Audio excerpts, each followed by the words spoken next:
Hey everyone, this is the Nomad AMA, and Bill Rountree asks, what takes priority in your travel? The sights or the people curious about those plastic things you toss about? Is there a good balance?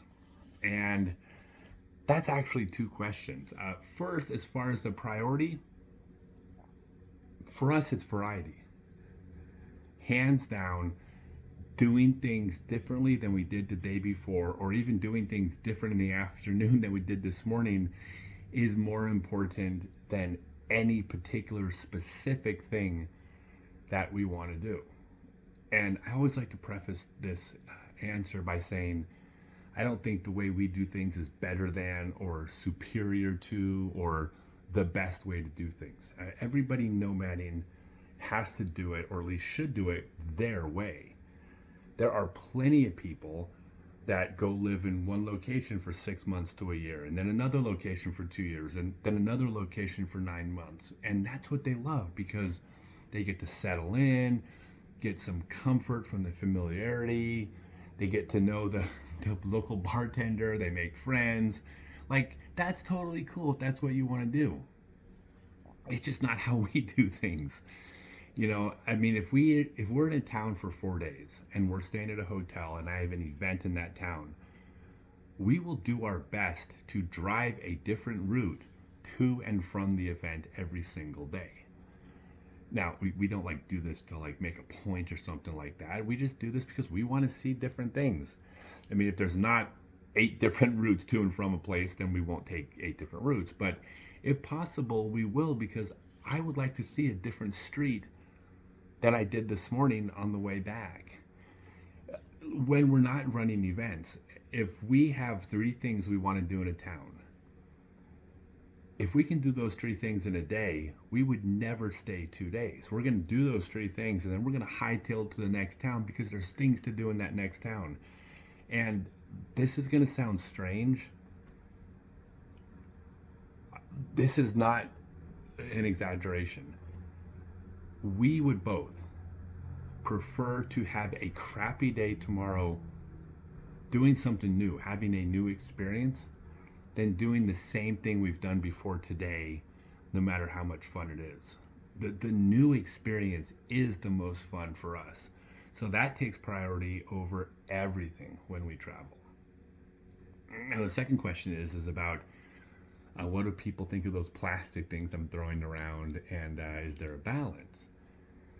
And I think there is a balance for me, because when I'm doing disc golf, which technically is work, it's sometimes I have a hard time calling it work because I love it and I'm so passionate about it. But at the same time, it's what makes me able to afford to do this life. It's all about disc golf. And one of the things I really enjoy, as far as what people think of me throwing these plastic things around, is that, God, I hate this word. Please, please don't unsubscribe when I use the C word. Not that C word. But I like the level of, quote, celebrity, end quote, that I have around me when I'm doing disc golf stuff. I like being that guy. I love signing autographs. I like meeting people. I mean, I even don't like the word fans because I'm just a guy. But fans, right? That is the correct word. And I love every minute of that. I love being the center of attention. It strokes my ego. Yeah, you're not supposed to admit that you like that, but I do. It makes me feel good. I work really hard, and I love my status in the game. That's wonderful. I'm also not able to handle that all the time. I need downtime. I need to recharge, and I can't recharge unless I step away from the game intermittently. So when I travel, I'm not doing disc golf virtually at all, aside from my specific time that I set aside for training.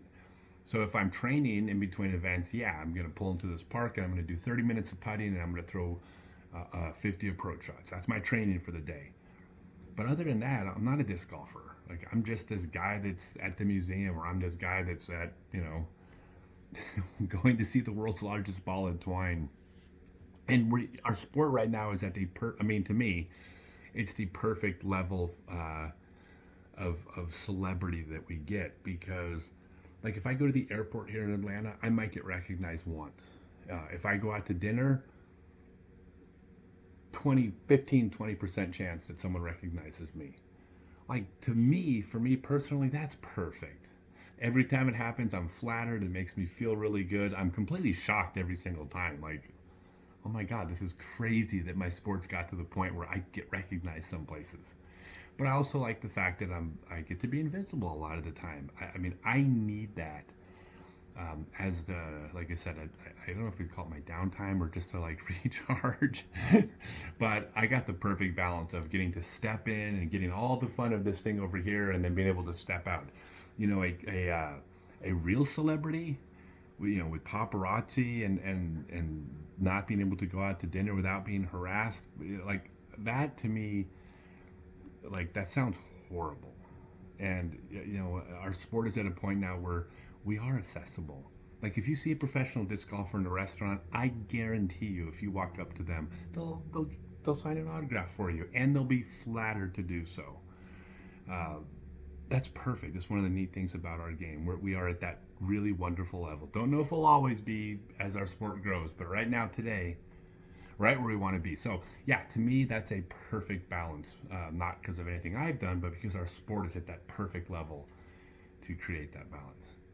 If you have any questions about nomading, that was a little more disc golfy than I usually talk about. This is more about nomading, but it was relevant to the question. So, put your questions in the comments. Thanks.